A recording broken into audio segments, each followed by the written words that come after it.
Дәл қайтыс болған кезінде оның рухын періштелер аспанға алып көтереді деді. Хадистерде келеді, бірінші аспан есігін қағады, бұл кім деп айтады деген сияқты.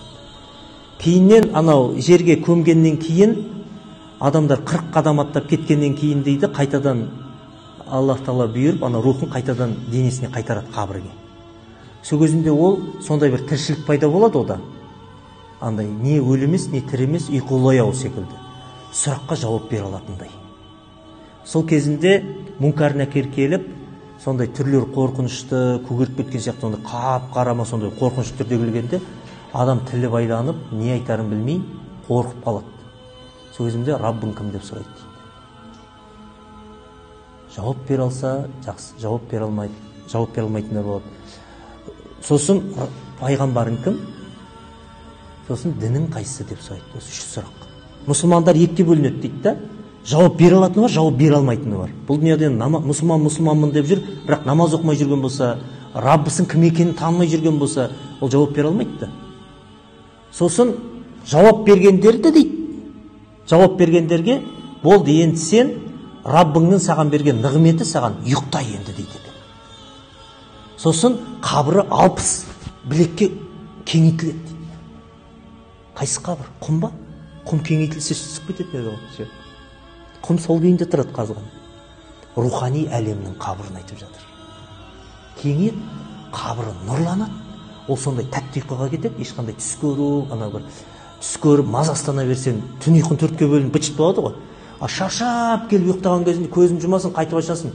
Қазір ғана жұмған сияқтысың, бірақ 5-6 сағат өтіп кеткен. Тәтті ұйқы деген қалай өтіп кеткен байқамай қалды. Сөйтіп қиямет күні оларды тұрыңдар деп қабірден тұрғызған кезінде қанша жаттыңдар десе, білмейміз, қазір ғана жатқан сияқты едік қой дейді екен. Қанша жыл өтіп кеткен білмей қалады екен, тәтті ұйқы деген. Ал жауап бере алмаған адамдарға періштелер балға деп келеді. Қандай балға? Ол рухани әлем балғасы. Мына құлақ шекеден ұрған кезінде ол адам сол қиямет қайта тірілуге дейін сол азапта болады. Оның шыңғырғанын сақалайыннан басқасын бәрі естиді деді. Сақалайын деген намазға, қажылық, оразаға бұйырылған адам мен жындардан басқасын бәрі естиді, хайуандар.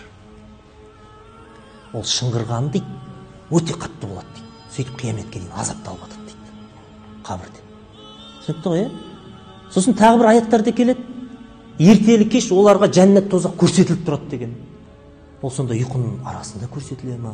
Азап болып жатса қалай көрсетіледі? Ақылға сала алмаймыз. Аллах Тағала иман келтіреміз, қалай екеніне кіре алмаймыз. Сөйтсе, осы сабақты өтіп жатсақ, Ризабек айтады да, бәсе бұрын ат дейді, жылқылар үйде. Кіші дәрет жібермей қалады ғой, ауырады ғой, суық тиіп, мысалы, неге жатады, ылғал жерге жатады.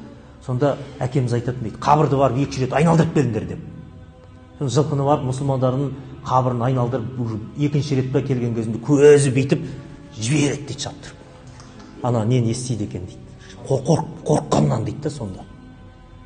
Шөбек келе жатқанда да қабірдің жанынан өткенде құлағы бүйтіп дір-дір етіп қорқып өтеді дейді да. Сөйтсек біз естімейтін нәрсені ол естиді.